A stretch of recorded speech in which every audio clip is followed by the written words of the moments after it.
E aí, pessoal, beleza? Então, como todo mundo viu aí que o projeto de lei que ia ser votado no Senado de número 2630 foi adiado. Isso tem muito a ver com a pressão que a gente fez pelo Twitter, Instagram e também pelo YouTube. Então a gente tem que continuar mantendo essa pressão, se unindo cada vez mais à direita, para a gente pressionar, para não passarem uma lei dessa natureza, uma lei que censura a nossa liberdade de expressão, principalmente na internet. Essa conversa aí de fake news e tudo isso aí veio só para prejudicar os conservadores. A gente depende hoje única e exclusivamente do presidente Jair Bolsonaro, porque a Câmara, o Senado e o STF tá na mão do pessoal que não tem nenhum compromisso com o povo brasileiro, com os conservadores. Então a gente vai ficar nessa aí, na expectativa e sempre de olho para não passar leis absurdas igual a essa. Então se inscreva no canal, compartilhe, se inscreva no Instagram, no Twitter, no Telegram. Obrigado aí a todos os membros e apoiadores do canal. Quem puder também seja membro e apoie nosso canal. Valeu, forte abraço. Tudo aquilo que nós percebemos são partes e aspectos. Mas nós nunca as percebemos só como partes e aspectos isolados. Certo? Sempre é como parte e aspecto de alguma coisa, sem a qual a parte e o aspecto não fariam o menor sentido. Portanto, o mecanismo básico da percepção é uma espécie de antecipação de um todo que está apenas insinuado na parte e que dá vida a essa parte. Isso é assim com absolutamente tudo o que nós percebemos, mas não com o que nós pensamos. Aquilo que nós podemos pensar, vamos dizer, algo na sua completude, ou seja, formamos um conceito e aquilo que pensamos dele é tudo o que existe nele, não tem mais nada fora dele, porque estamos pensando apenas o conceito e não uma coisa. Quando tentamos dar vida a esse conceito, isso é, puxar o referente, puxar o objeto ao qual ele se refere, novamente esse objeto se apresenta apenas como parte ou aspecto. Agora, no nosso pensamento e não na percepção. Ou seja, mesmo no pensamento, que tem supostamente um domínio do seu próprio assunto, do seu próprio objeto, da sua própria representação, os objetos, quando nós tentamos nos referir a eles como partes da realidade, não apenas do nosso pensamento, nos aparecem como partes ou aspectos. Como isso é a estrutura de tudo o que nós percebemos, então não há nenhuma percepção que não suponha por trás dela, quer dizer, uma extensão infinita de realidades, sem as quais aquela na qual nós estamos pensando no momento não poderia existir. Então, por exemplo, se vemos o urso, sabemos que o urso está numa floresta, sabemos que a floresta não termina ali onde termina o horizonte da minha visão, que ela prossegue para além, e para além dela existe outra coisa, e outra coisa, e outra coisa, e tudo isso nos remete ao famoso Aperon de Anaximandro. Eu acho que o Aperon é uma das grandes descobertas da humanidade, embora ele seja uma coisa maximamente óbvia. Ou seja, nós vivemos dentro de uma espécie de círculo ou esfera luminosa que boia num oceano de obscuridade. Mas esse oceano de obscuridade está continuamente entrando dentro da esfera luminosa e mostrando novos e novos aspectos. E nós sabemos, quase que instintivamente, que isso não vai terminar. Isso aqui é muito importante. Quer dizer, o que é o mundo? Né? O mundo é uma extensão infinita que está continuamente entrando dentro do nosso campo finito. E isso nunca para. Se parasse, então nós diríamos, o horizonte da nossa visão, o horizonte da nossa consciência, abarca tudo, e isto é tudo que existe, e não há mais nada para além. Ou seja, só nos restaria perguntar o que raio é esse nada. Né? Essa pergunta não dá para ser feita. Então, evidentemente, a extensão infinita da realidade é um dado imediato de toda a nossa percepção. Sempre foi assim e sempre será assim. Porém, o ser humano tem uma capacidade que se chama abstração. Abstração consiste em você separar uma coisa da outra e prestar atenção só numa parte e não na outra. Ou seja, isolar a parte do todo ou isolar uma parte das outras partes. Por exemplo, quando nós pensamos numa pessoa, nós podemos pensar essa pessoa só como ela está agora, sem nem lembrar que ela teve outras idades antes. Na verdade, nós sempre fazemos isso. E nós acreditamos que estamos nos referindo a uma pessoa concreta. Falando, não, a pessoa concreta tem uma existência no tempo. Não é isso? Se ela não teve 1 ano, 2 anos, 3 anos, ela não poderia ter 20 ou 30 e estar na minha frente agora. A não ser que ela aparecesse prontinha nesse momento. Então, a pessoa concreta é invisível, mas ela não é incognoscível, porque nós a conhecemos por essa antecipação, essa espécie de tensão. Eu sei que antes de estar aqui, vocês estiveram em outros lugares, não é verdade? Ou alguém apareceu aqui, pronto. Não é possível. Não é isso? Como é que eu sei isso? Eu preciso pensar para saber isso? Não, não precisa. Porque a sua própria presença insinua isso. Não é isso? Então, esse aspecto tensional da percepção, que está continuamente trazendo para nós a consciência do invisível, ou a consciência até do desconhecido, esse elemento faz parte da percepção. Não há percepção sem isto. Porém, no pensamento, quando nós queremos, não quando estamos percebendo, mas quando estamos pensando sobre o percebido, ao pensar, nós podemos separar uma coisa da outra. E fazer de conta que os outros aspectos não percebidos não existem. Não é isso? Então, é assim, dizia Aristóteles, que nós obtemos, por exemplo, o conceito geral de uma espécie. Eu estou olhando um gato, mas eu não estou interessado no gato completo, no gato inteiro. Eu estou interessado só naquilo que ele tem em comum com todos os outros gatos. Então, por exemplo, o gato que está na minha frente é um gato malhado ou rajado, tá certo? E eu digo, bom, os gatos podem ter outras cores, ele pode ser branco, preto, amarelo, etc. Mas eu não estou interessado nisso, eu estou interessado só na forma que esse gato tem em comum com os outros gatos. Note bem, essa forma não é sequer uma forma visível, porque existem gatos de todos os tamanhos e de muitos formatos diferentes. Não dá para eu, numa figura visível, condensar tudo isso. Então, eu condenso isso numa vaga ideia geral de gato. E daí eu obtenho o conceito da espécie gato. Tá certo? Então, essa é uma grande capacidade que o ser humano tem. Se nós não tivéssemos abstração, bom, seria muito difícil pensar. Nós só teríamos a percepção, praticamente. Mas mesmo na percepção já existe um elemento de abstração, na medida em que tudo aquilo que olhamos, nós olhamos sob certos aspectos que nos interessam no momento e não em outros momentos, não é isso? Então, por exemplo, o sujeito se apaixonou pela garota, então ele não está se lembrando que ela tem um pai, uma mãe, que pode ser 2 chatos de galocha, né? Que ela tem um irmão que pode ficar dependendo do seu dinheiro pelo resto da vida, você não pensa em nada disso. Não é isso? Então, até nos momentos, vamos dizer, de emoção mais intensa, você está praticando a abstração. Né? Acontece que, uma vez que a abstração separou duas coisas, nós tendemos a acreditar que elas são separadas na realidade. Né? E, em seguida, colocamos o problema de como foi que elas se juntaram. Quando o problema não é esse. O problema não é como elas se juntaram, o problema é como eu as separei. Lembra que eu expliquei sobre causa e efeito ontem? Nós não perguntaríamos como a causa produz efeito se nós entendêssemos que o trânsito da causa ao efeito é um movimento único ao qual eu dei 2 nomes, separando 2 etapas do processo.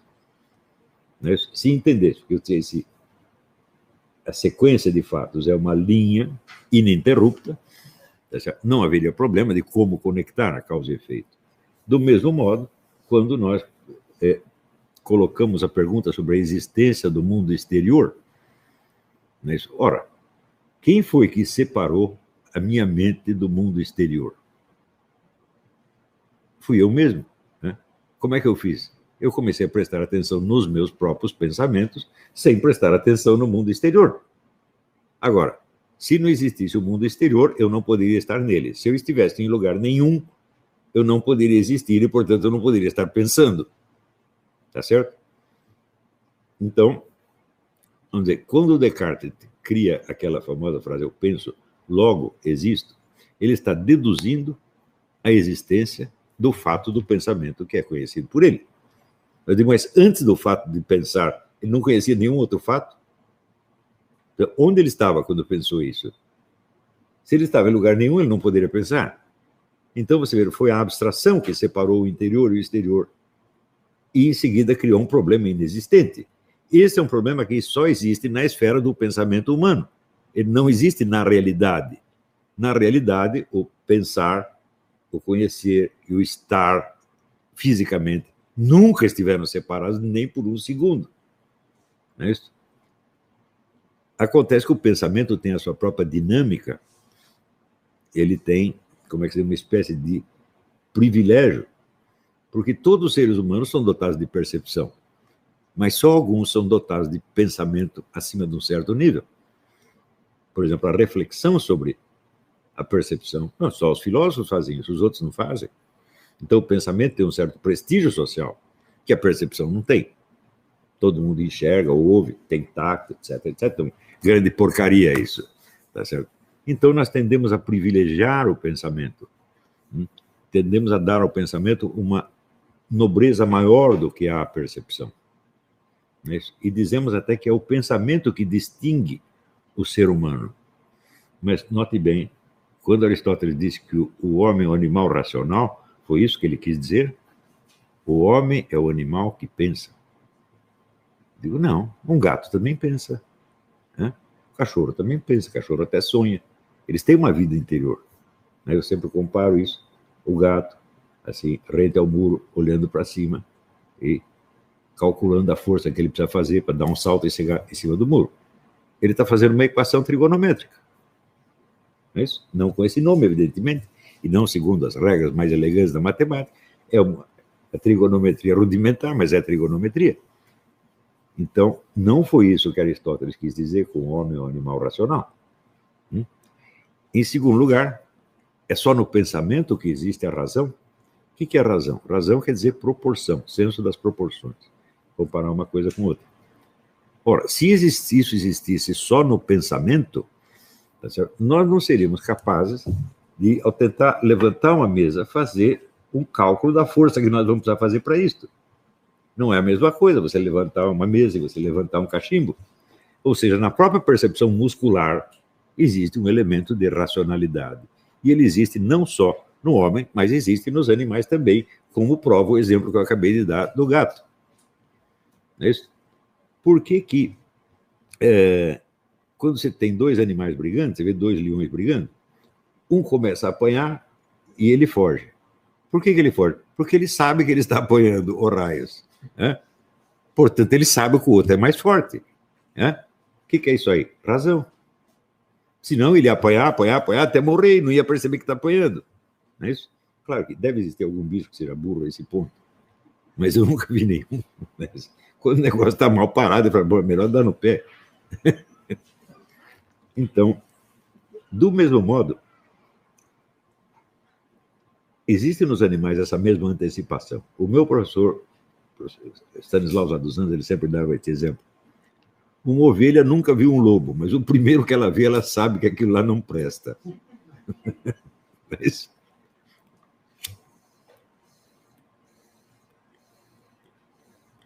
se você fizer um exame dos chamados grandes problemas filosóficos, você verá que a maioria deles, quase todos, foram criados por uma abstração que se esqueceu de si mesma. O sujeito fez uma abstração, em seguida esqueceu que fez a abstração e acha que ele está lidando com dados da realidade, quando todos esses dados foi ele mesmo que inventou. Não é isso? Então, por exemplo, quando David Hume diz, bom, eu vejo que você está falando, mas eu não estou vendo que existe um sujeito autoconsciente por trás daquilo que você está falando. O que ele fez? Pergunto eu, é realmente possível você olhar uma pessoa falando, esquecendo que tem um sujeito autoconsciente por trás? Ninguém faz isso. Não dá para fazer. Quer dizer, eu olho aqui vocês e penso assim, esses são apenas bonecos mecânicos. Não são presenças humanas. Eles falam, eles produzem sons, mas não tem um eu por trás disso. Quem produziu isso? Eu tive essa percepção, eu percebi isso ou eu apenas pensei isso? Entenderam a pergunta? Isso só pode existir no pensamento humano, né? Só pode existir como suposição, como hipótese, não como percepção. Então, eu, voluntariamente, separei o som que a pessoa está emitindo da presença humana da pessoa. Eu separei as duas coisas. E agora não consigo mais juntar. E isso cria o que se chama um problema filosófico. Só que isso aí, para mim, não é um problema filosófico sério de maneira alguma. Porque foi criado por uma decisão da sua vontade. 90% do que se discute em filosofia é desse tipo. Então, eu sou obrigado a dizer, não são problemas sérios, né? São problemas tipo gato Félix. Não é isso? O gato Félix pensa, e os pensamentos dele viram coisas imediatamente, né? Eu dou um exemplo, o sujeito está perseguindo ele pensa, oh, que perigo, e daí aparece um ponto de exclamação, ele pega o ponto de exclamação e dá uma porretada na cabeça do sujeito com o ponto de exclamação. Quer dizer, ele está tomando os seus pensamentos como se fossem realidades. É claro que isso é um sintoma patológico, mas esse sintoma patológico pode se incorporar na cultura e ser, por assim dizer, enobrecido, ele adquire até um certo prestígio. Não é isso? Então, a partir do momento em que a geração de Galileu, Bacon, Descartes, etc., admitiu a distinção entre qualidades primárias e qualidades secundárias dos objetos, isso virou um problema muito sério.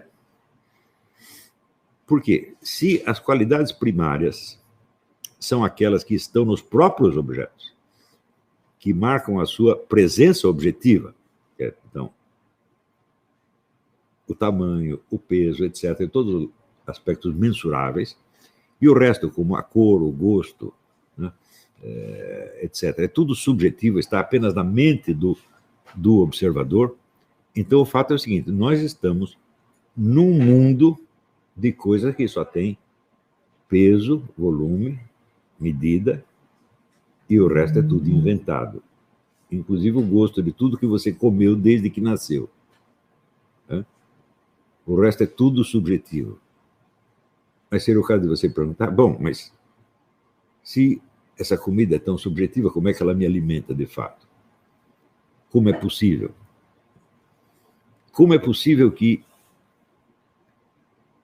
algumas coisas me pareçam saborosas e outras me pareçam repugnantes, não na minha imaginação, mas fisicamente? Como é que o meu corpo reage a essa coisa? Né? Então, muitos desses elementos que, naquela época, Bacon, Descartes, todos chamavam de qualidades secundárias, por não poderem ser medidos, hoje podem ser medidos. Com, vamos dizer, o progresso da tecnologia, você inventou meios de você medir, por exemplo, o som de uma coisa, o som que um instrumento musical emite e o som que o seu tímpano pega. Ou seja, a relação, a equação, né, entre a intensidade, o volume do som objetivamente emitido e do som recebido, hoje podem ser medidos. E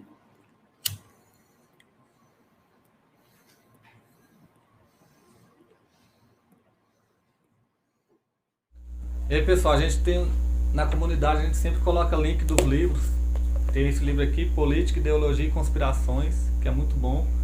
A Corrupção da Inteligência, de Flávio Gordon. Tudo tem lá os links, é da Amazon, você pode comprar que o livro chega na sua casa. Dá essa força aí pra gente, compra os livros com a gente, beleza? Segue a gente no Instagram, no Twitter e se inscreva aí no canal.